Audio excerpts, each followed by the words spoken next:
Assalamualaikum warahmatullahi wabarakatuh. Halo semuanya, kami dari kelompok 3. Pada presentasi kali ini kami akan memaparkan sebuah materi dari materi biologi dengan aktivitas 4.7. Menganalisis produk bioteknologi dengan cabang ilmu pendukungnya.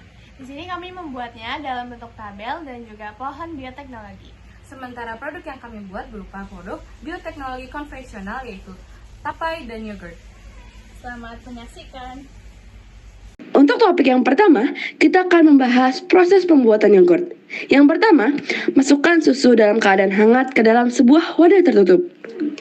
Yang kedua, ambil panci, lalu panaskan susu murni dengan api, lalu aduk selama 30 menit, jangan sampai mendidih. Yang ketiga, angkat susu dari kompor, lalu dinginkan hingga bersuhu ruang.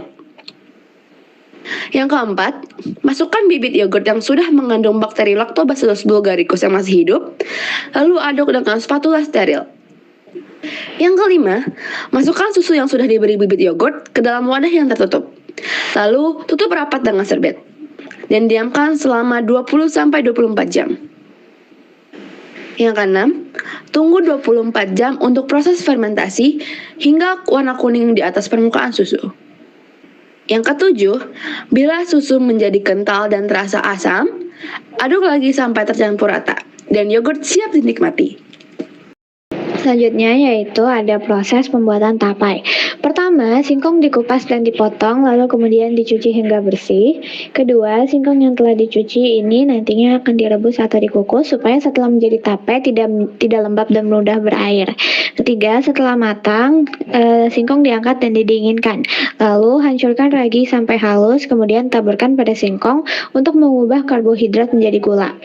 Yang keempat, singkong yang sudah diberi ragi kemudian dibiarkan dalam wadah tertutup selama beberapa hari pada suhu kamar untuk proses fermentasi anaerob, di mana ragi mengubah glukosa menjadi etanol dan karbon dioksida. Selanjutnya, setelah fermentasi, tapai dibiarkan untuk pematangan secara merata yang dapat meningkatkan rasa dan aroma. Yang keenam, hasil akhir berupa tapai dengan rasa yang manis, sedikit asam dengan aroma khas, menunjukkan penerapan bioteknologi dalam menghasilkan produk pangan bernilai gizi tinggi. Selanjutnya, kita akan membahas mengenai proses pemecahan pada yogurt dan juga tapai. Untuk yogurt sendiri, terdapat 3 proses pemecahan. Yang pertama, ada proses pemecahan dari laktosa menjadi glukosa dan galaktosa. Yang kedua, terdapat proses fermentasi glukosa dan galaktosa menjadi asam laktat dan asetaldehida. Yang ketiga, ada penurunan pH suhu yang menyebabkan koagulasi protein. Sedangkan pada proses pemecahan tapai, terdapat 4 proses pemecahan. Yang pertama, ada proses fermentasi karbohidrat menjadi gula kompleks. Yang kedua, terdapat pemecahan gula kompleks menjadi alkohol oleh bakteri yang digunakan. Yang ketiga, terdapat alkohol akan dioksidasi menjadi asam-asam organik. Dan yang keempat, terdapat proses pemecahan dari asam-asam organik dan alkohol akan membentuk ester. Selanjutnya ada tabel temuan bioteknologi. Di sini kami menggunakan produk yogurt dan juga tapai. Untuk yogurt sendiri, bahan baku yang digunakan yaitu ada susu sapi, susu kambing, susu kedelai, dan susu almond. Agen bioteknologi yang digunakan yaitu Lactobacillus bulgaricus dan Streptococcus thermophilus. Untuk aktivitas yang dilakukan oleh agen biologi yaitu mengubah laktosa pada susu menjadi asam laktat atau proses penguraian yogurt. Macam cabang ilmu yang digunakan yaitu ada mikrobiologi, bakteriologi, dan bioteknologi. Selanjutnya ada temuan bioteknologi berupa tapai. Untuk bahan bakunya yaitu singkong, beras ketan, ubi jalar, dan juga kentang. Agen bioteknologi yang digunakan yaitu Saccharomyces cerevisiae, dan aktivitas yang dilakukan oleh agen bioteknologi yaitu mengubah karbohidrat dalam singkong menjadi gula sederhana, karbon dioksida, dan alkohol dalam bentuk etanol. Untuk macam ilmu cabang yang digunakan yaitu mikrobiologi dan juga biokimia. Selanjutnya, mari kita bahas mengenai pohon dari bioteknologi konvensional yang berupa yogurt, yang berbahan dasar botani yang terdiri dari kedelai, susu sapi, susu kambing, dan juga almond. Sementara untuk mikrobiologinya sendiri terdiri dari Lactobacillus bulgaricus dan Streptococcus thermophilus. dan bakteri yang terdiri dari asam laktat dan bakteri Lactobacillus dan Streptococcus. Sementara untuk enzimologinya sendiri terdiri dari salaktosidase, proteolitik, dan laktat dehidrogenase. Lalu ada biokimia yang terdiri dari laktosa, asam laktat, dan komponen nutrisi. Nah, karena enzimologinya ini terdiri dari salaktosidase, proteolitik, dan laktat dehidrogenase, izinkan saya untuk menjabarkan satu-satu apa fungsi dari mereka dalam pembuatan yogurt.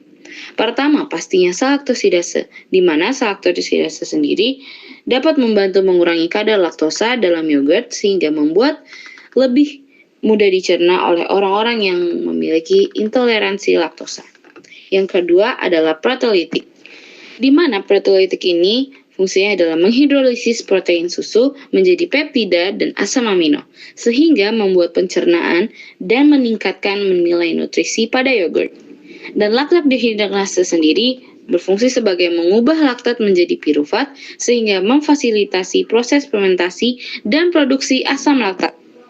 Selanjutnya juga ada biokimia yang terdiri dari laktosa, asam laktat, dan komponen nutrisi, di mana biokimia ini juga berfungsi sebagai pembuatan yogurt, dan saya akan menjabarkan satu-satu apa fungsi dari laktosa, asam laktat, dan juga komponen nutrisi.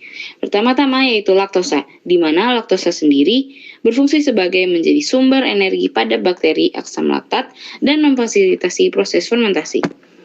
Yang kedua yaitu asam laktat, di mana asam laktat menghasilkan rasa asam dan tekstur khas pada yogurt, serta berperan sebagai pengawet alami. Ada juga komponen nutrisi yang terdiri dari 3 jenis yaitu protein, kalsium, vitamin, di mana protein sendiri meningkatkan nilai nutrisi yogurt dan memfasilitasi pencernaan.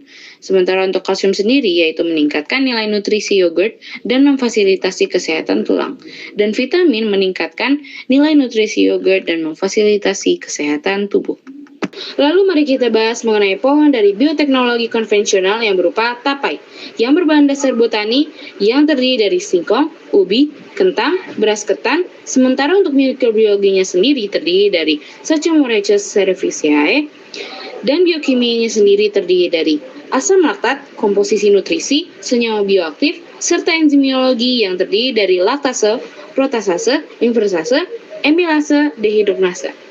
Lalu, contoh produk yang tersedia juga banyak jenisnya, yaitu tape singkong, tape beras ketan, dan juga tape ubi, serta tape kentang. Nah, sama seperti sebelumnya, karena enzimologinya ini terdiri dari laktase, protasase, inversase, amilase, dan juga dehidrogenase, izinkan saya untuk menjelaskan satu-satu apa peran dari mereka dalam pembuatan tapai. Pertama, pastinya laktase, di mana laktase sendiri berperan dalam memecahkan laktosa menjadi glukosa, dan galaktosa memfasilitasi fermentasi lebih lanjut. Dan protasase sendiri berfungsi sebagai memecahkan protein menjadi asam amino pada pembuatan tape. Protasase juga membantu meningkatkan ketersediaan nutrisi dan memberikan rasa yang khas. Dan inversase sendiri berfungsi sebagai mengubah sukrosa menjadi glukosa dan fruktosa, dan juga proses ini penting karena gula sederhana lebih mudah dicerna oleh ragi selama fermentasi.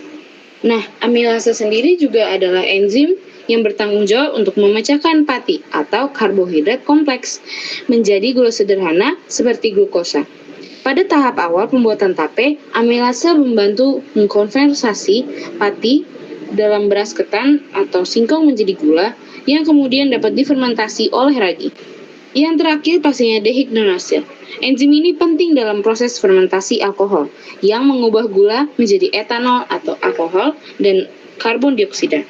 Ini adalah tahapan kunci dalam pembuatan tape yang memberikan aroma dan rasa yang khas.